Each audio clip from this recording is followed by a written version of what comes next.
መከላከያ ከጂ ቁጥር ጨምሯል እጅግ ጨምሯል ኦፊሰሮች ጭምር እየከዱ ነው ኮሎኔሎች እየከዱ ነው ሌፍተናንት ኮሎኔሎች እየከዱ ነው ሻለቆች እየከዱ ነው ተራ ወታደር እየከዳ ነው ከማሰልጠኛ የሚወጡ ወጣቶች ገና ሲወጡ ፋኖ ያው ዌልካም ነው የሚሏቸው ገና ሲመጡ ምግብ አላቀረበ መሳሪያ አላስታጠቀ ዩኒፎርም አላስለበሰ ትሬኒንግ አልሰጠ መንግስት ያሰለጥናቸዋል እንደሰለጠኑ ቀጥታ ሄዶ ወደ ፋኖ ይገባሉ መንግስት ያሰለጥናቸዋል ቀጥታ ወደ ወረና ብሊስማ ኦሮሞ ይገባሉ እና ሁለቱም ዝም ብሎ የሰለጠነው ነው እየተረከበ ያለው ፋኖ የሰለጠነው ይቀበላል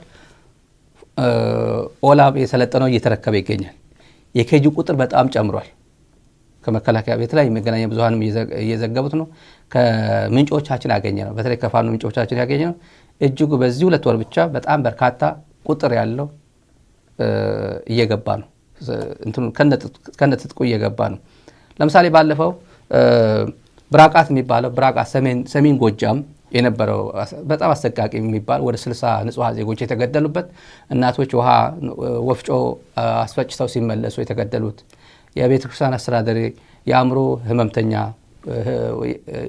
ጭምር እና ህፃናት የተገደሉበት ቤት ለቤት እየዞረ መከላከያ የፈጸመው ነውር የሆነ ስራ በሁለት ልጆች ነው የተጀመረው አይደል የተሰማ ነው በሁለት አንድ መከላከያና አንድ የአድማ በታኝ እነሱ ተጋጭተው ነው የተጀመረው ከዛ እየተስፋፋ መጣ እነዚህ ለጠለጧቸው በጣም ከባድ የሚባል ጉዳት አደረሱባቸው መከላከያ ላይ ማለት ነው ዲሽቃ ጭምር ነው ይዞባቸው ሄዱት ወደ ፋኖ ሲሄድ የመከላከያ ዲሽቃ በርካታ ዲሽቃ ነው ይዘው ሄዱት አንድ ዲሽቃ ለአንድ ክፍለ ጦር ምን ማለት እንደሆነ ይታወቃል ለአንድ ብርጌድ ምን ማለት እንደሆነ ወታደር የሆነ ሰው ብቻ ነው የሚያውቀው ወታደርና ቀላል የሚባል እንትን አይደለም ይሄ ችግር አይደለም እየተፈጠረበት ያለው መከላከያ አካባቢና ስልጣና ጨርሶ ሲወጣ ቀጥታ ሸሽቶ ወደ የሚመለከተው አካል ነው ይሄድ ያለው ኦሮሞ ከሆነ ወደ ወረና ብሊስማ ኦሮሞ እየገባ ነው አማራ ከሆነ ከአማራ ክልል ከሆነ ወደ ፋኖ እየገባ ነው ሌላ ተመልካቾች አንድ ወሳኝ ጉዳይ እናንሳ ቀደም የአማራ ክልል አንዳንዱ እያፈሩ ስለሆነ አያነሱትም እኛም አንሰዛው አናቅ ሰሞኑ እየወጣ ያለው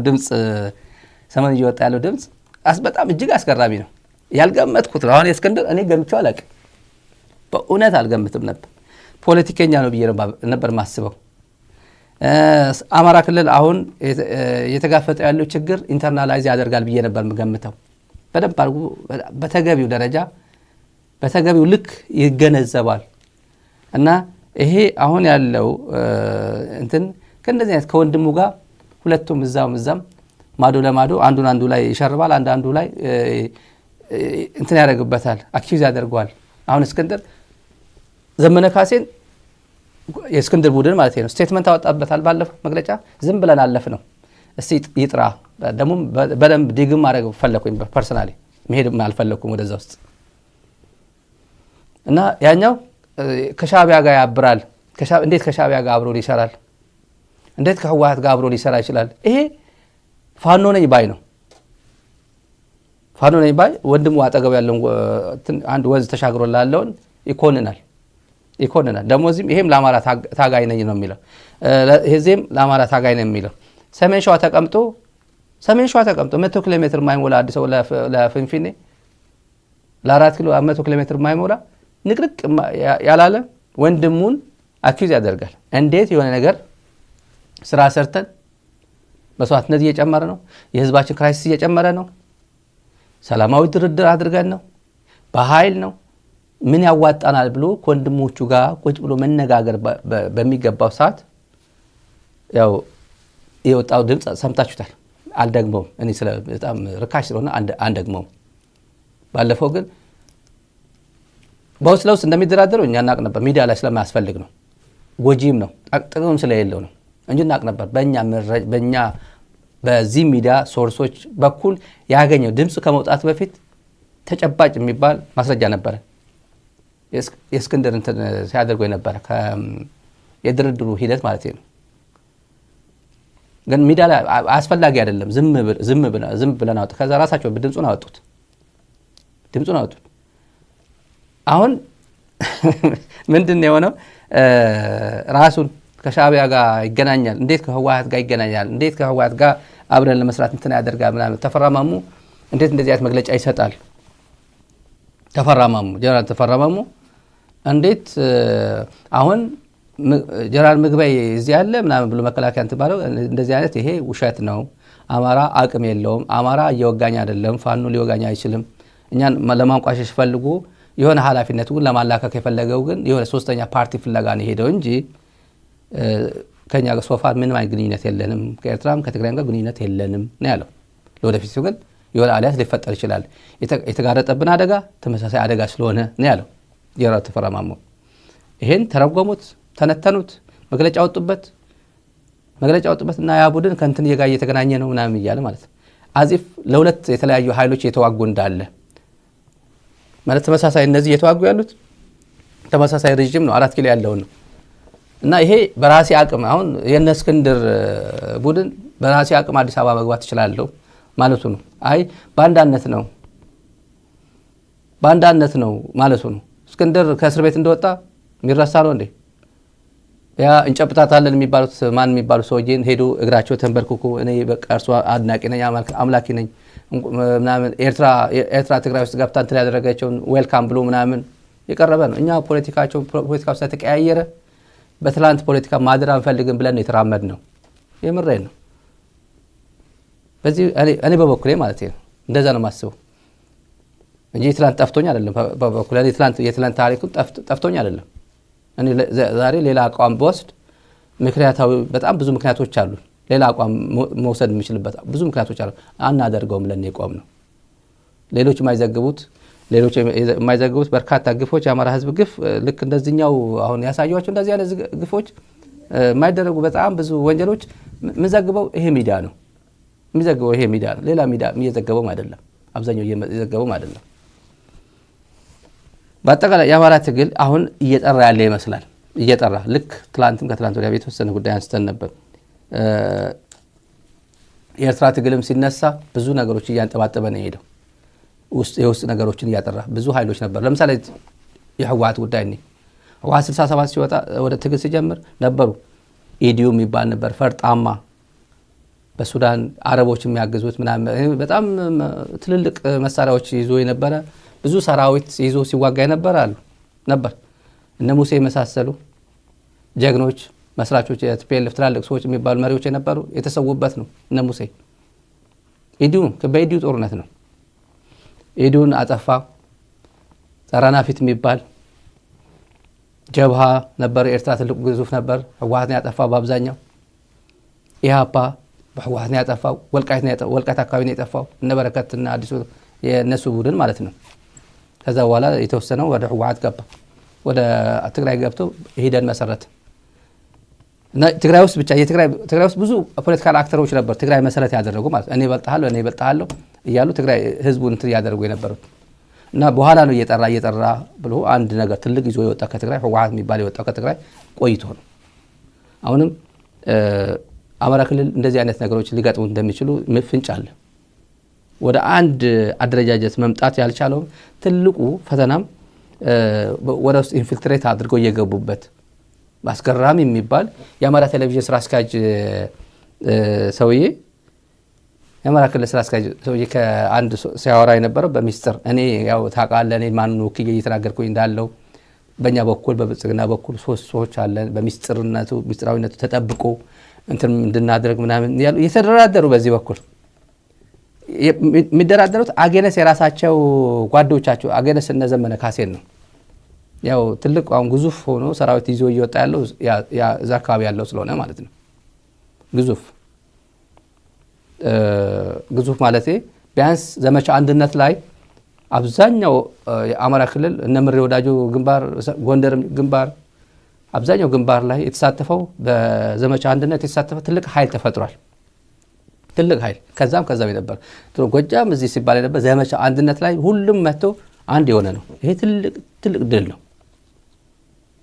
ነው እና የነ እስክንድር የነ ዘመነ ካሴ ላይ አሁን ካፍቱ ሰሞኑን መግለጫ ላይ እንት ሲያደርግ የነበረው ከህወሓት ጋር ትገናኛለህ ከእንዴት ከምናምን እና የሚያገናኙት ከወልቃይት ጋር ነው አሉ። ስሰማ ነው ከነዚህ ጋር ከተደራደርክ በህወሓት ላይ ኮምፕሮማይዝ አድርገሃል ማለት ነው ማለት አሁን አሉ አይደል ጭሉሌዎች ሚዲያ ላይ ስማቸው መጥቀስ የማንፈልገው የኢሳት ፍንካቾች አሉ አይደል አሁን በየሚዲያውን ጠረጴዛ እየመቱ እንደዚህ እየተነተነ የሚውሉት ያው የተመቱ ናቸው ኦልሬዲ ድሮ ሰባብረናቸዋል። ህወሓት ማጥፋት የግድ ነው ሲል ነበር ኢሳት ላይ 36 ላይ ነበር። አሳዛኝ ልጆች አሉ።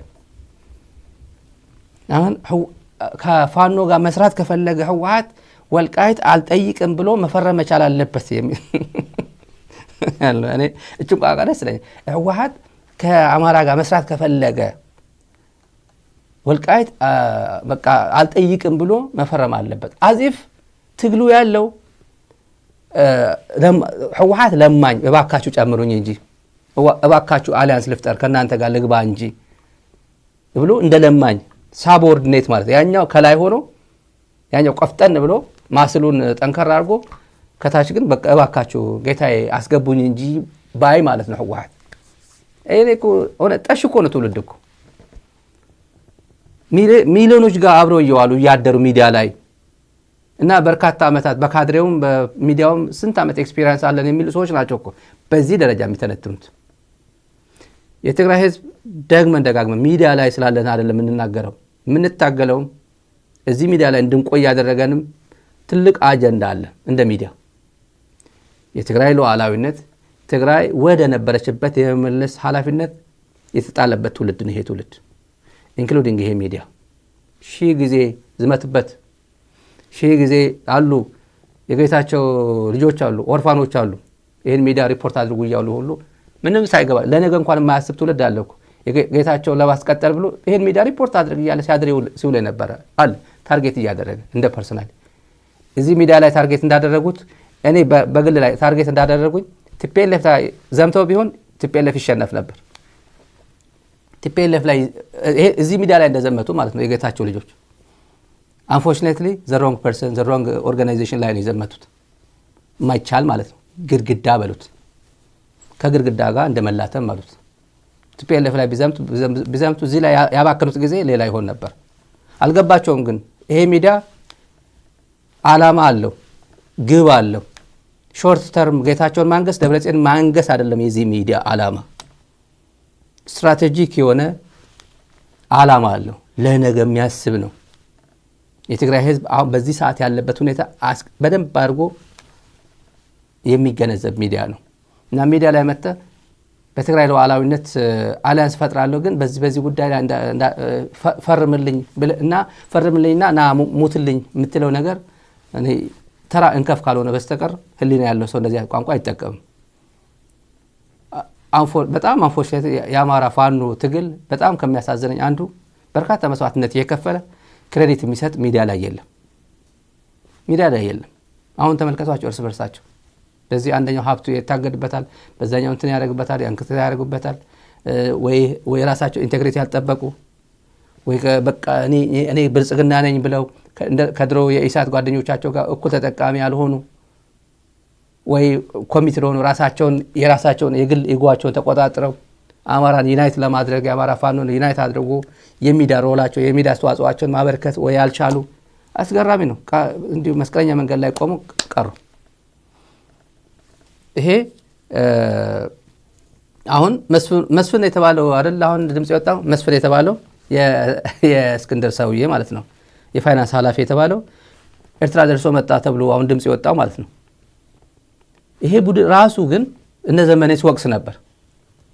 ኤርትራ ጋር ይገናኛል ኤርትራ ተጉዟል እገሌ ምናምን ከዋት ጋር ይገናኛል እያሉ ሲወቅሳቸው አሁን እጅ ከፍንጅ አገኙት። መስፍን የሚባለው የፋይናንስ ኃላፊያቸው ምን ሊያደርግ ታዲያ ሄደ ወደዛ?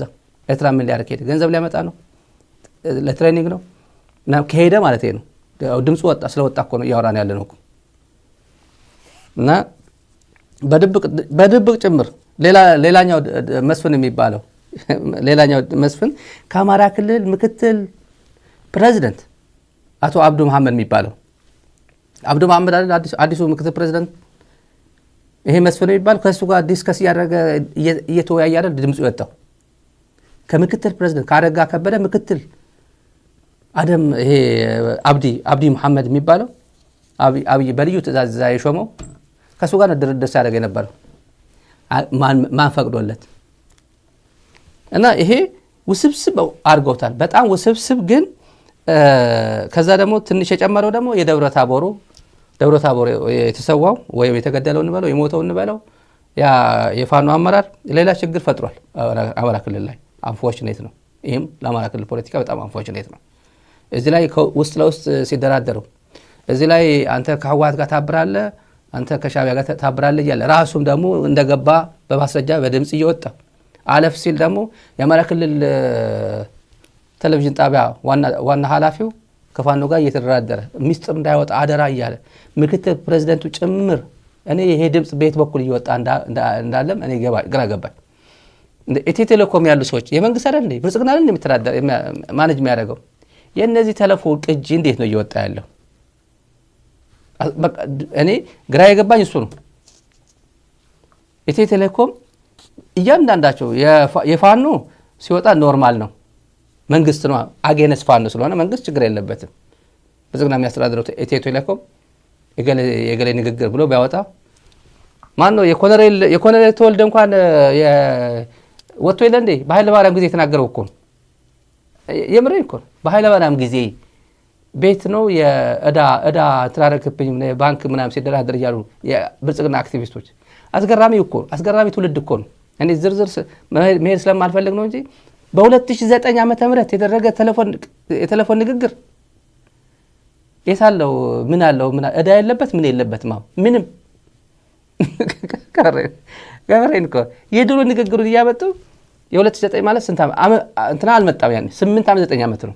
አሁን 7 ዓመቱ አይደል አብይ ከመምጣቱ በፊት የነበረ የቴሌፎን ንግግር ነው መጥተው እንትን ሲያደርጉ የነበሩት ሰው ማጥቃት ሲፈለግ ምን ችግር አለው? ኢትዮጵያ ውስጥ የነበረው ንግግራችን የዛሬ 15 ዓመት 10 ዓመት የነበረው ንግግራችን ከቴሌኮም አምጥተው ቢለጥፉ ምን ዋጋ አለው? ምንም ዋጋ የለውም፣ ትርጉም የለውም። ኢትዮ ቴሌኮም ግን ሶርስ አለው፣ ቋቱ እዛ ነው ያለው፣ የኢንፎርሜሽን ቋት እዛ ነው ያለውና የዛሬ 10 ዓመት ቴሌፎን እናውጣውስ ምን ተናግሮ ነበር ብሎ ማውጣት ማለት እኮ አዲስ ነገር የለውም። አብይ አህመድ ጠቅላይ ሚኒስትር ከመሆኑ በፊት የድሮ ቴሌፎኑን የሚያቅሰው ካለ የድሮ ጠቅላይ ሚኒስትር ከመሆኑ ስራ አስፈጻሚ አይደል በኖርማል ቴሌፎን አለ የሚያወሩት ኖርማል ቴሌፎን እኮ አብይ አህመድ ድሮ ምን ያወራ ነበር? ከማን ጋር ማን የምትባል ሴት ማን የሚባል አባት እናት ህፃን ልጅ ጠቅላይ ሚኒስትር መለስ ጋር ነው ማን ያወራ ነበር? ጠቅላላ ሄዶ ዘርግፍ አድርጎ ማውጣት ይቻላል። ቴሌፎኑ ብቻ ማወቅ ነው። የትኛው ነው ቴሌፎኑ ብሎ ማወቅ ብቻ ነው። የመንግስት ነው ያለው። ሄዶ ወይ ድሊት ካላደረጉት ሄዶ በሙሉ ድሊት አድርጉልኝ ብሎ ካላጠፋ በስተቀር ማለት ይቻላል ነው ይቻላል። ይሄን አንድ ጉዳይ ይሄን እንዝጋውና እንደለሰንም ነው ሌላ ጊዜም እንደለሰን ነው በፍጹም የአማራ ትግል ከወልቃይት ጋር አይገናኝም። አንድ ነገር የሚገናኝ አይመስለኝም። የወልቃይት ጉዳይ ምናምን የሚሉት እነሱ ምዕራብ ትግራይ ከዚህ ጋር አይገናኝም። ለምን ከፈለጉ ለምን አይተውትም? ምን ይገናኛል ከዚህ ጋር? ስለ ወልቃይት አይደለም እኮ ጦርነቱ እኮ የገጠመው በድሮን የሚቀጠቀጠው ስለ ወልቃይት ጉዳይ ነው አይደለም። ወልቃይት ብልጽግና ጋር ነው ያለው። ብልጽግና ነው የሚያስተዳድረው። ጎንደር ፋኖ ጎንደር ይዋጋል። ምዕራብ ትግራይ ዘመነ የደመቀ ዘውዱ ከጀነራል ሰለሞን ቦጋለ እና ከጀነራል ወርቅነህ ጉደታ የሚባለው እነሱ ናቸው ያለ መከላከያ። አይገናኝም ነው አይገናኝም። ይሄ በተለይ ሚዲያ አካባቢ ያለው እብደት መስተካከል ስላለበት ነው። ይሄ ቲክቶክ ላይ ምናምን እብዶች ስብስብ እያልኩ አይደለም። ቢያንስ ለአማራ ህዝብ እንሰራለን የሚሉት ተወሰኑ ሚዲያዎች ላይ ይሄ አንደርስታንዲንግ ቢኖራቸው መልካም ነው። አይገናኝም ነው